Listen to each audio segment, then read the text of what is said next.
రంగనాయకమ్మ గారు రచించిన 'కృష్ణవేణి' నవల తరువాయి భాగం. మూడో రాత్రి తెల్లవారుజామున నాకు మెలకువ వచ్చింది. గదంతా కలియ చూస్తూ అలాగే పడుకున్నాను. గడిచిన 3 రాత్రులు గదిలోకొచ్చి గడప దగ్గరే కూర్చొని అక్కడే పడుకొని ఉదయం వెళ్ళిపోవడం తప్ప ఆ గదిలో ఎక్కడేమున్నాయో చూసింది లేదు. ఆయన దోమతెరలో నిద్రపోతున్నారు. బెడ్రూమ్ లైట్ కాంతి పల్చగా గదంతా నిండి ఉంది. 4 వైపులా కలయ చూస్తుంటే ఆయన మంచానికి పక్కనే గోడకి నిలువెత్తు తెల్లని సిల్కు తెర కనిపించింది. లైటు కాంతిలో అది మిసమిసా మెరుస్తోంది. ఏమై ఉంటుందా అనుకుంటూ ఆతృతగా లేచి వెళ్ళి నెమ్మదిగా తెర తొలగించాను. నా కళ్ళని నేను నమ్మలేక విచిత్రంగా చూస్తూ ఉండిపోయాను. అప్పటికప్పుడు తెర వెనుక అవతరించినట్టు, గోడలోంచి పుట్టుకొచ్చినట్టు ప్రత్యక్షమైంది సరోజ. తెల్లటి జరీ చీరలో మిలమిలలాడుతూ దేవతలా కనిపించింది. ఒంటి మీద నగలు, జుట్టు నిండా పూలు, ప్రశాంతమైన చిరునవ్వు. నన్ను చూసే నవ్వినట్టు అనిపించింది. సరోజ ఎంత అందమైంది! నాకు తెలియకుండానే ఆ బొమ్మ పాదాల దగ్గర కూర్చుండిపోయాను. ఆ పచ్చటి పాదాలు తాకి కళ్ళకద్దుకున్నాను. ఎంత అదృష్టవంతురాలివి సరోజ! నువ్వు నీ భర్త మనసులో సజీవంగా ఉండిపోయావు. ఇంత అదృష్టవంతురాలివి అనుకున్నాను నా మనసులో. నీ చోటులో నేను ప్రవేశించాను. నీవు పొందిన అనురాగమే నాకు అందాలని దీవించక్కయ్యా. నువ్వు పెద్దదానివి. నేను ఈ ఇంటిలో ప్రవేశించింది నీ భర్త మీద జాలి చేతే కానీ నీ మీద అసూయతో కాదు. నాకు తెలుసు, నువ్వెక్కడ ఉన్నా దేవతగా నీ భర్తను చూసుకుంటూనే ఉంటావు. ఆయన సంతోషమే కదా నువ్వు కోరేది. అలా ఎన్నో విధాల మనసులో అక్కయ్యకు మొరబెట్టుకున్నాను. అన్నిటికీ ఆ చిరునవ్వే సమాధానమైంది. ఆయనకు మెలకువ వస్తుందేమో అని తొందరగా లేచి తెర నిండుగా కప్పి ఆ గదిలోంచి వెళ్ళిపోయాను. నా మనసంతా అల్లకల్లోలమైపోయింది. ఆయన విషయం నేను చాలా తేలిగ్గా తీసుకున్నాను కానీ ఆ సరోజ స్థానం నేను ఆక్రమించడం స్వప్నంలో కూడా జరిగే సంగతి కాదనిపించింది. ఎప్పుడు ఆ తెర లోపలికి చూస్తూ ఉంటే చాలు, సరోజ సాన్నిధ్యంలో ఉన్నట్టే భావించుకోవచ్చు.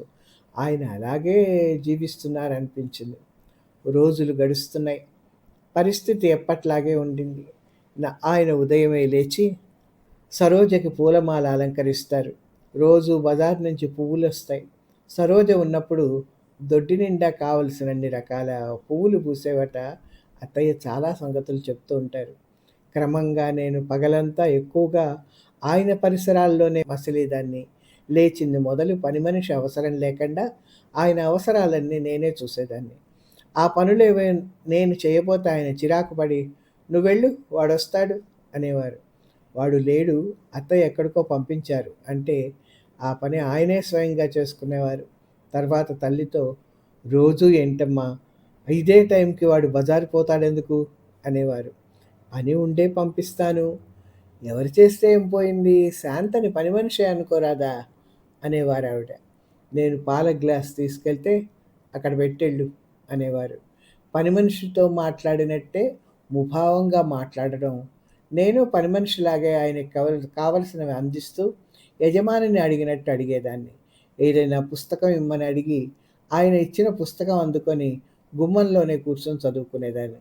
ఆయనకి నేను భార్యననే విషయమే మర్చిపోయాను. నెల దాటింది. నాన్నొచ్చారు నన్ను తీసుకెళ్ళాలని. ఆ పరిస్థితిలో రావడం ఇష్టం లేదు నాకు. 4 రోజులుండి నాన్న వెళ్ళిపోయారు.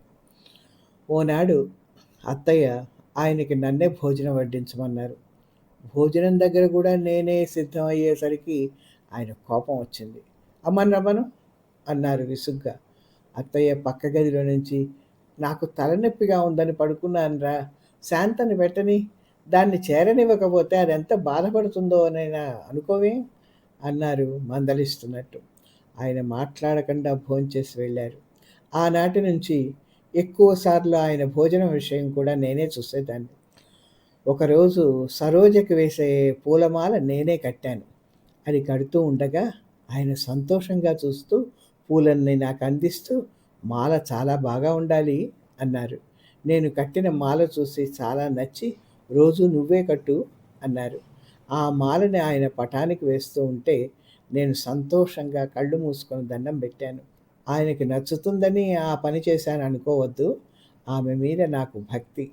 ఆమె భర్తను నాకు ఇచ్చిందని నాకు ప్రేమ. రోజు సరోజకి పూలమాల నేనే కట్టి ఇచ్చేదాన్ని. సరోజ కబుర్లు చెప్తే ఆయన ఎటువంటి చిరాకైనా మర్చిపోతారు.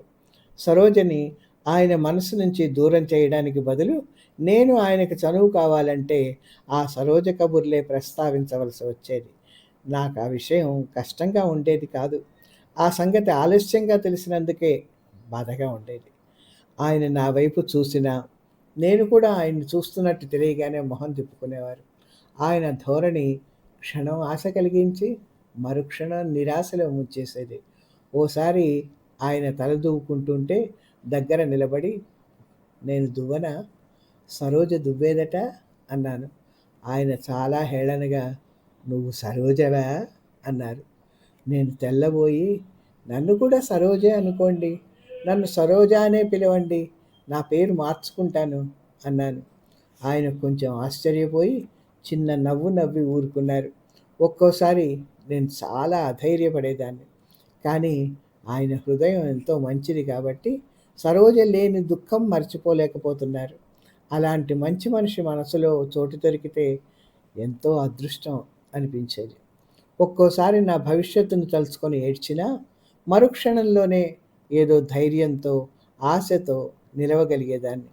అప్పుడప్పుడు ఆయన ప్రవర్తనలో ఏదో మార్పున్నట్టు అనిపించేది. కొంచెం చనువుగా మాట్లాడేవారు. నేను మాట్లాడితే కొంచెం వినేవారు. ఒకరోజు కొంచెం చనువుగా అడిగాను, "నేను నీ మీకేమవుతానో గుర్తుందా?" అన్నాను కొంచెం నవ్వుతూ. ఆయన నా కేసి చూసి ఊరుకున్నారు. "నన్నెందుకు ఇంత దూరంగా ఉంచుతారు? నన్ను మీరు అగ్నిసాక్షిగా పెళ్లి చేసుకున్న సంగతి మర్చిపోయారా?" అన్నాను. "ఇప్పుడెందుకు ఆ గొడవ?" అన్నారు. "మర్చిపోయి ఉంటారేమో, గుర్తు చేద్దామని అడిగాను. ఈ మాత్రానికి నన్నెందుకు పెళ్లి చేసుకున్నారు? నాకు అందరి ఆడవాళ్ళలాగా గడపాలని ఉంటుందని మీకు తెలీదా?" అన్నాను. "నన్నడక్కు. పెళ్ళికి ముందే అన్నీ నీకు తెలుసు. ఆస్తిని నీ పేర పెట్టాలని అమ్మ చెప్పింది. అలాగే అన్నాను. మా అమ్మకి సాయంగా ఉండడానికి నువ్వు ఒప్పుకున్నావు. ఇప్పుడు నన్నెందుకు తప్పుపడుతున్నావు? నా పొరపాటేం లేదు. నువ్వు అన్నీ తెలిసే ఇష్టపడ్డావు" అన్నారు. నిజమే కదా! నేను చాలా సిగ్గుపడిపోయాను. కాసేపు తల వాల్చుకొని తర్వాత అన్నాను, "నా పొరపాటు లేదనను. అవును, అంతా తెలిసే ఒప్పుకున్నాను కానీ మీ ఆస్తి కోసం కాదు. నన్ను నమ్మండి. మీకోసమే ఒప్పుకున్నాను. మీరు నన్ను మీ రెండో భార్యగా ఇష్టపడకపోరు అనే నమ్మకంతో ఒప్పుకున్నాను. మిమ్మల్ని మరీ ఇష్టపడ్డాను. మీరు మీ భార్యను ఎంతో ప్రేమించారని తెలిసి. ఇప్పటికీ నేను తప్పు చేశాను అనుకోను. మీది మంచి మనసు. సరోజకి దొరికిన అదృష్టం నాకు దొరుకుతుందని, అంత మంచి మనిషికి భార్య కావడమే మంచి సంగతని అనుకున్నాను. మీకు ఇష్టం లేని పని చేసి నేనే తప్పు చేశానేమో. కానీ జరిగిపోయింది. ఇప్పుడేం చేయను? మీరే చెప్పండి. మీ ఆప్యాయత లేకపోతే ఇక్కడ నేనెలా ఉండగలను? నన్ను వెళ్ళిపోమంటే వెళ్ళిపోతాను. మీ ఆస్తి వద్దు. దానికోసం నేను రాలేదు. నన్ను నమ్మండి" అని గబగబా మాట్లాడాను. ఎంత చెప్పినా ఆయన వినదలుచుకోలేదు. "వెళ్ళు శాంత, నన్ను విసిగించకు. నా సరోజే నాకు లేనప్పుడు ఇక ఎవరూ వద్దు. నా మనసును నేను మభ్యపెట్టుకొని నీకు సంతోషం కలిగించలేను. ఇప్పుడు నాకు తెలిసింది, నేను పెద్ద తప్పు చేశాను. రెండో పెళ్లి చేసుకుంటే నా మనసు మారుతుందేమో అని నేను అనుకున్నాను. అలా జరగడం లేదు. శాంత, నిన్ను నేను ముట్టుకోలేను. నీ చేతిని కూడా నేను తాకలేను. నువ్వు వెళ్ళిపో. ఇంకో పెళ్లి చేసుకో. అదే అసలు పెళ్లి నీకు. నీ పేర ఆస్తి రాసిస్తాను. నీకు అన్యాయం చేయను. మనం చేసిన తప్పులు దిద్దుకుందాం. ఇంతకన్నా ఇంకో మార్గం లేదు. వెళ్ళు, మా అమ్మతో కూడా చెప్పు" అనేసి నా వైపు చూడకుండా ఆయన పూర్తిగా బయటికెళ్ళిపోయారు. నేను కొయ్యబారిపోయాను. ఎంతోసేపు ఆ మాటలేవి మా అత్తగారికి చెప్పలేదు. ఆయన ఎంత మంచి మనిషి అనిపించింది. ఆయన మీద నా ప్రేమ మరీ పెరిగింది. నేను కొయ్యబారిపోయాను ఎంతోసేపు. ఆ మాటలేవి మా అత్తగారికి చెప్పలేదు. ఈయన ఎంత మంచి మనిషి అనిపించింది. ఆయన మీద నా ప్రేమ మరీ పెరిగింది. ఆయన నన్ను పేరుతో పిలిచింది అదే మొదటిసారి. శాంత అన్నారు.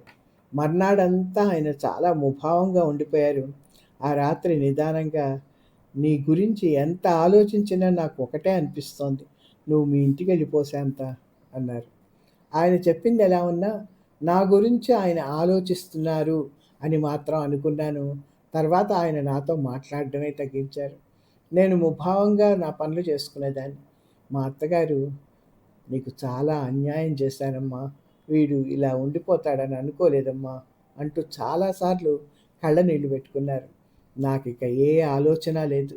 ఆయన మారినా, మారకపోయినా ఆయనకి భార్యగా ఆ ఇంట్లో ఉండాలని తప్ప మరో ఆలోచన లేదు. ఏ ధైర్యంతో పెళ్లి చేసుకున్నానో, ఆ ధైర్యంతోనే బతుకు గడుపుకుందాం అని అనుకున్నాను. కానీ నా నిరాశ నిరాశగానే ఉండిపోలేదు. రేణు, కృష్ణ, మీకు కూడా సంతోషం కలిగించేలాగా నా బతుకు బాగుపడింది. ఆయన మనసులో నాకు కూడా చోటు దొరికింది. కరుణామయి సరోజ నా కన్నీరు పన్నీరుగా మార్చింది. దేవత వంటి సరోజ దేవతేనని రుజువు చేసుకుంది. సరోజ ఏం చేసిందని ఆశ్చర్యపోకండి. ఓ రోజు ఆయన ఒంట్లో బాగాలేదని లేవలేదు.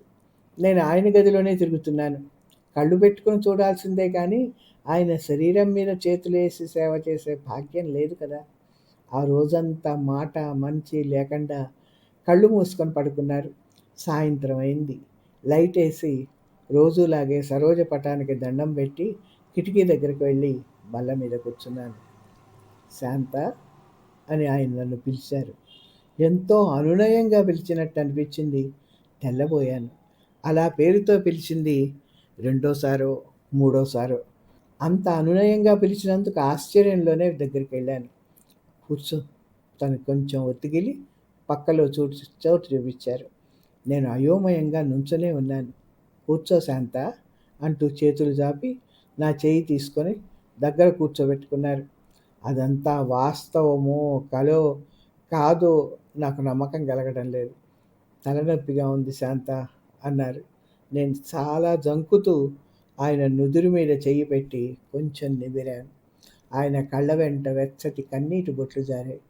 అయ్యో, ఏంటిది అంటూ నా కొంగుతో ఆయన కళ్ళు తుడవబోయాను.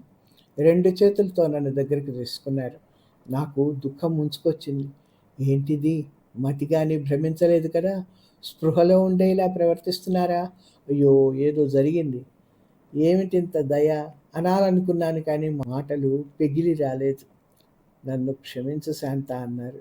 దానికి నేను మాట్లాడలేదు. నాకసలు అదంతా నిజమని నమ్మకం కలగడం లేదు. సరోజ కనిపించింది శాంత రాత్రి. సరోజ చెప్పింది నిన్ను దగ్గరికి తీసుకోమని. నా మీద సరోజకి కోపం వచ్చింది. నిన్ను పెళ్లి చేసుకొని అన్యాయం చేశావని మందలించింది అన్నారు గబగబా. నేను మరీ తెల్లబోయాను. రాత్రి మీకు కలొచ్చిందా అన్నారు. కళ కాదు, కల కాదు. సరోజ నిజంగా వచ్చింది. పక్కలో ఇలాగే కూర్చుంది. చిరునవ్వు నవ్వింది. ఎప్పుడూ ఉన్న మనిషిలాగే కనిపించింది. అది కలే అన్నాను చప్పున. కల కాదు శాంత.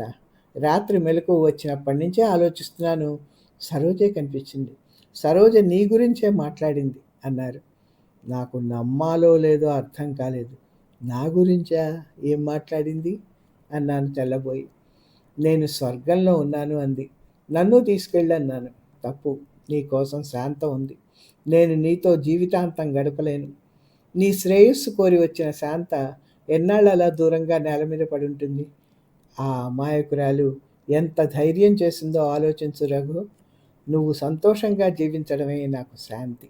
నా భర్తను క్షేమంగా చూసుకోవడానికి వచ్చిందని శాంత మీద నాకు ప్రేమే కానీ నా చోటు ఆక్రమించిందని అసూయ లేదు. రఘు, శాంత నా చెల్లెలే అంది. అంతలోనే మాయమైంది. నాకు మెలకువ వచ్చేసింది. నా పక్కన సరోజ లేదు. నువ్వు నేల మీద నిద్రపోతున్నావు. చాలా విచారంగా ఉన్నట్టు కనపడ్డావు. నిద్రలో కూడా విచారంగా ఉన్నావు. నేను 4 రోజుల నుంచి నీ గురించి ఆలోచిస్తున్నాను. నా ఆలోచనలన్నీ సరోజకి తెలిసిపోయాయి. నీ గురించి ఆమె చాలా బాధపడింది. ఆమె మనసు వెన్న అంత మెత్తన నాకు తెలుసు. నా మీద ఆమె కోపం వస్తుందేమో అనుకున్నాను. ఆ తర్వాత కన్ను మూసానో లేదో ఇంకా కల. కల కాదు, కల కాదు. తప్పు చెప్పాను. మొదటిసారిలాగే సరోజ కనిపించింది. కానీ ఈసారి నా దగ్గరికి రాలేదు. తెర దగ్గరే నుంచుంది. చాలా కోపంగా ఉంది. నేను లేచెళ్ళి చేయి పట్టుకున్నాను. సరు నా మీద కోపమా అన్నాను. నా మాట విన్నావా? ఏది చెప్పినా ఎప్పుడూ వినేవాడివి. ఆ అమ్మాయిని చూడు ఎంత ధీరంగా ఉందో అంది. అంతే. ఆ తెర వెనుక పటంలో లీనమైపోయింది. సరోజ ఎప్పుడూ కనపడుతూ ఉంటూనే ఉంది. రాత్రే చాలా కోపంగా కనబడింది. నేను లేచేసరికి నువ్వు లేవు. నిన్ను పిలిచి అంతా చెప్పాలనుకుంటూనే ఉదయం నుంచి ఇప్పటిదాకా గడిపాను. సరోజ ఎంత మంచిదో చూడు శాంత అన్నారాయన. అంతా విని అవును అన్నాను. ఒక్కసారి మా అమ్మని పిలుచుకురా శాంత అన్నారు. నేను అత్తయ్య దగ్గరికి వెళ్ళి అంతా చెప్పాను. ఆవిడ ఆనందానికి హద్దులు లేకపోయాయి. చేతులు పైకెత్తి సరోజకి దండం పెడుతూ, చిన్నదానివైనా పెద్దల్లో కలిసావు కాబట్టి చేతులు ఎత్తి మొక్కుతున్నాను తల్లి, నీ ఇంటిని నువ్వే కాపాడుకున్నావు అన్నారు. ఆయన అంతలో వచ్చారు. అమ్మా, నిజంగా సరోజ కనబడిందమ్మా, కల కాదు అన్నారు. అంత శాంత చెప్పింది. శాంతనే సరోజ అనుకో నాయనా, నిన్ను నమ్మి వచ్చింది. మనం అట్లానే అనుకుందాం. అమ్మా, సరువు నగలన్నీ శాంతకి సరువు సంతోషిస్తుంది అన్నారాయన. తల్లి ఎంతో సంతోషపడింది, నవ్వింది. ఇదంతా జరిగి 3 నెలలైంది. నేను రోజు సరోజకి పూలమాల వేసి దండం పెడతాను. ఆ పుణ్యంతో నా జీవితం ఇలా మారింది. మిమ్మల్ని అందరినీ చూడాలని ఉంది. త్వరలోనే ఇద్దరం కలిసి వస్తాం. బావగారిని మీకు చూపిస్తాను. కృష్ణ, రేణు, నన్ను మర్చిపోయారా? మర్చిపోకండి. మీ ప్రియాతి ప్రియమైన శాంత. రేణు, నేను ఆ ఉత్తరం చదువుతూనే మధ్యలో ఎన్నో మాట్లాడుకున్నాం. చచ్చిపోయిన మనిషి కనిపించడం ఏమిటి అంది రేణు. ఏమో, నీ సైన్స్ ఇక్కడ ఏం పనిచేయదు అన్నాను దాన్ని ఏడిపించాలని. ఏడ్చావులే, అవన్నీ కలలే అంది రేణు ఉత్తరం కాగితాలన్నీ సర్దుతూ. పోనీలే, అది ఆత్మే అనుకుందాం. దానివల్ల శాంతకు బోలెడు నగలొచ్చాయిగా, అది ఆత్మే అంది మళ్ళీ. బాగా నవ్వాం. శాంత సుఖంగా ఉందన్న వార్తకే మా సంతోషం. శాంతను గురించి వదినతో అమ్మతో చెప్పాను. అంతా అదే మాట్లాడుకునేవాళ్ళం. 10 రోజుల్లో శాంత, రఘు వచ్చారు. రేణు, నేను వెళ్ళాం శాంత దగ్గరికి. శాంతను చూస్తూనే ఆశ్చర్యపడ్డాను. ఒంటి నిండా నగలతో అసలే అందమైన శాంత మరీ అందంగా కనిపించింది. నవ్వుతూ మా ఇద్దరిని గదిలోకి తీసుకెళ్ళింది. రఘు కుర్చీలో కూర్చొని ఏదో చదువుకుంటున్నాడు. రేణుక, కృష్ణవేణి నా స్నేహితులని చెప్పానే, వీళ్ళే. బీఎస్సీ మొదటి సంవత్సరం చదువుతున్నారు. ఇది కృష్ణవేణి, అది రేణుక అంటూ మా గురించి చెప్పింది శాంత. నమస్తేల తదనంతరం ఇద్దరం చెరొక కుర్చీలో కూర్చున్నాం. నాకు కొత్త వాళ్ళతో కలగజేసుకొని మాటలు పెంచడం అలవాట్లేదు. రేణు ఏదో మాట్లాడడం మొదలెట్టింది. రఘు కూడా చాలా చనువుగానే మాట్లాడాడు. శాంతకి తగ్గట్టు అతను కూడా శాంతంగా ఉండేవాడిలాగా అనిపించాడు. ఏమండి కృష్ణవేణి, మీరేం మాట్లాడటం లేదే అన్నాడు. నా వంతు కూడా రేణు చాలండి అన్నాను నవ్వి. శాంత ఎటువంటిదో చెప్పండి అంది రేణు. అతనేం చెప్తాడోనని. తను ఎదురుగుండా ఉండగా అడిగితే ఏం చెప్తాను? మీ శాంత చాలా మంచిది. అసలు మంచితనం అంతా దాని సొంతమే. నెత్తి మీద పెట్టుకొని పూజించాలి అన్నాడు నవ్వుతూ. మేము నవ్వాం. నన్నేం పూజించక్కర్లేదు, కాస్త కట్టుకున్న దానిలా ఉండనిస్తే చాలు అని శాంత కోపం అభినయిస్తోంది. చూసారా, ఇంత మంచిది, పూజిస్తానంటే కూడా వద్దంటుంది అన్నాడు రఘు. అందరం నవ్వుకున్నాం. తర్వాత శాంత చాలా కబుర్లు చెప్పింది వేరే గదిలో. తన గురించి రఘులో మార్పు వచ్చింది కానీ ఒక్కోసారి కష్టం అనిపిస్తుంది. కృష్ణవేణి ఎంతో సరదాగా మాట్లాడుతూ మాట్లాడుతూ మౌనంగా అయిపోతారు. నవ్వుతూ నవ్వుతూ కళ్ళనీళ్ళు పెట్టుకుంటారు. దగ్గరికి తీసుకున్నట్టే తీసుకొని దూరంగా వెళ్ళిపోతారు. నాతో నవ్వుతూ ఉంటే సరోజకు అన్యాయం చేస్తున్నట్టుగా ఆయనకు అనిపిస్తుందేమో. నాకు కోపం రాదు. అవును, ప్రేమ అంటే అంత గాఢంగా ఉండాలి, అంత మర్చిపోకుండా ఉండాలి అనిపిస్తుంది. ఓసారి మొదటిసారి సినిమాకి వెళ్ళాం అని చెప్పబోయింది శాంత. రేణు మధ్యలోనే ఆపి, ఏం సినిమాయే అంది. ఏమో, గుర్తే లేదు, చూసామా పెట్టామా, కాసేపటికి వెళ్ళిపోదాం శాంత అన్నారు. నేను తెల్లబోయాను. ఏమి అనకుండా లేచి వచ్చేసాను. నీకు కోపం రాలేదా అన్నాను నేను. చా, కోపం ఎందుకే, ఆయనకి ఆ విచారం లేకుండా ఉండాలనుకుంటాను. ఎందుకలా అన్నాడు అంది రేణు. ఆయనకేదో గుర్తొస్తుంది. సరోజకేదో అన్యాయం చేసినట్టు అనిపిస్తుంది. ఇంటికి వచ్చేసాక ఆయనతో అన్నాను, సరోజకి నేనెంత రుణపడి ఉన్నానో మీకు తెలుసు. సరోజకి రోజూ దండం పెట్టుకుంటున్నాను. మాటి మాటికి నన్ను నిరాశపరచమని చెప్పిందా సరోజ మీకు అన్నాను. పాపం ఆయనకి తెలుసు. జవాబు చెప్పలేదు. ఒకసారి నేను నవ్వుతూ, సరోజ అలా చేసేది, ఇలా చేసేది అంటారే, ఎప్పుడూ మీకు సరోజ స్మరణే. మరి నా స్మరణ ఎప్పుడు? నేను పోయాక అన్నాను. ఛీ! అవేం మాటలు అన్నారు. దానికే నేను చాలా సంతోషించాను. ఒకసారి నాకు నిజంగా కొంచెం కోపం వచ్చింది. తర్వాత తప్పయిందనుకున్నాలెండి. ఆయన సరోజ గుర్తొచ్చింది అంటూ ఏదో చెప్తే, సరోజ మీకు కొత్తగా గుర్తొచ్చేదేముంది? రాత్రింబవళ్ళు మీ ఝాసే సరోజ అన్నాను. ఆయన అర్థం కానట్టు చూసి, అంటే సరోజని మర్చిపోమంటావా శాంత? అన్నారు. నాకు చాలా సిగ్గేసింది. అంత దుర్మార్గురాలినా నేను? అని మాత్రం అన్నాను. ఇంకేమంటాను? ఆయన్ని బాధ పెడుతున్నానేమో అని నాకు భయం. నన్ను బాధ పెడుతున్నానని ఆయనకి విచారం. కానీ ఒకందుకు నాకు చాలా ఆశ్చర్యంగా ఉంటుంది. మన గురించి ఒక మనిషి తప్పించిపోయినప్పుడే మన బతుక్కి సార్థకత అనిపిస్తుంది నాకు. మనం కూడా ఆ మనిషి కోసం తప్పించిపోవాలి. ఇద్దరికీ అలా ఉంటేనే అది నిజమైన ఆనందం, ప్రేమ. ప్రేమ దొరకని జీవితం ఎందుకు? అది శూన్యం. ఆయన్ని చూశాకే నాకా విషయం తెలిసిందండి. నీకు రఘు ప్రేమ దొరికిందంటావా శాంత? అన్నాను నేను. చెప్పిందంతా ఏమిటి? సరోజ మీద ఉన్న మహాసముద్రం అంత ప్రేమలో అందులోంచి గోరెడు ప్రేమను నేను సంపాదించుకున్నానో లేదో, అది కూడా సరోజ దయతో అంటూ చెప్పుకుపోయింది శాంత. పర్వాలేదులేవే, ఆయనే మారతాడు అంది రేణు శాంతకి ధైర్యం చెప్తున్నట్టు. ఆ తర్వాత సరోజ ఆత్మ కనబడిందంటాడేమిటి? అది కల కాదు అంది. ఏమోనే, ఆయన అంత నమ్మకంగా చెప్తున్నారు మరి అంది శాంత. మాలో ఎవ్వరికీ ఏదీ సరిగ్గా తెలియదు. శాంత 4 రోజుల్లోనే వెళ్ళిపోయింది. పుట్టింటికి ఎప్పుడొచ్చినా ఎక్కువ రోజులు ఉండేది కాదు. భర్తని, అత్తగారిని వదిలి ఉండలేకపోయేది. అది తల్లి కాబోతోందని అత్తగారికి మరీ ముద్దుగా ఉంది. కానీ అది రఘుకి సంతోషంగా లేదని చెప్పింది శాంత. సరోజకి దీనివల్లే ప్రమాదం అయింది. నీకు కూడా ఏంటిది? పిల్లలు లేకపోతే ఏమవుతుంది? పిల్లల కోసం ప్రాణాల మీదకి తెచ్చుకోవాలా? అంటాడట రఘు.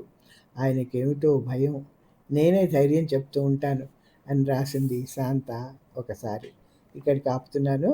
రచయిత్రి చెప్పిన సవరణలు, ఆవిడ అభిప్రాయాలు చెప్పుకుందాం. ఈ పుస్తకాన్ని చూసి భయపడిపోయి దీని పునర్ముద్రణ ఆపేసిన కారణాల్లో ఈ సరోజ కనిపించడం ఉదంతం కూడా ఒకటి. అప్పుడు ఈ ఆత్మల్ని నిజంగా నమ్మి రాశానో, సినిమాలో లాగా కాలక్షేపంగా రాశానో గుర్తులేదు. ఈ పుస్తకం రీప్రింట్ వద్దు అనుకోవడానికి ఈ చెత్త ఉదంతమే మొట్టమొదటి కారణంగా అనిపించేది.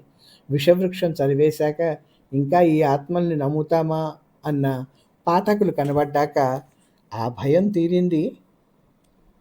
ఇంకొకటి, నగలతో అందం పెరుగుతుందని, నగలు లేకపోతే అందం తగ్గుతుందని, ఇంకా ఈ కథలో తర్వాత కూడా ఎంతెంత తెలివిమాలిన మాటలు బయటపడతాయో కదా. నిండా మునిగాక చలేంటిలేంటి. ఆత్మతో మాట్లాడించిన నాకు దాని ముందు ఈ మాటలు ఒక లెక్క. అసలు ఆడవాళ్ళు నగల కోసం ఎందుకు ఎగబడతారంటారు? అందాలు పెరుగుతాయని, మొగుళ్ళు వదలకుండా ఉంటారని కదా. నగలు ఉన్న పెళ్ళాలని మొగుళ్ళు నిజంగానే వదలరు. అంటే గొలుసులేసుకుంటే అందాలు నిజంగానే పెరుగుతాయా? అందాలు కాదు కానీ ఒంటి బరువులు మాత్రం నిజంగా పెరుగుతాయి. ఇది రచయిత్రి చేసిన వ్యాఖ్యానాలు విన్నందుకు ధన్యవాదాలు.